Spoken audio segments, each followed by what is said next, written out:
رسول اللہ صلی اللہ علیہ وسلم کا فرمان ہے، من تعار من اللیل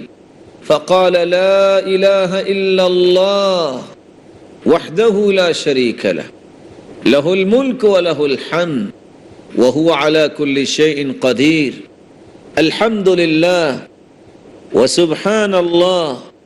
ولا الہ الا اللہ واللہ اکبر، جو رات کی تاریکی میں بیدار ہوتا ہے اور یہ کہہ دیتا ہے لا الہ الا اللہ وحدہ لا شریک لہ لہ الملک ولہ الحمد وہو علی کل شیء قدیر الحمد للہ وسبحان اللہ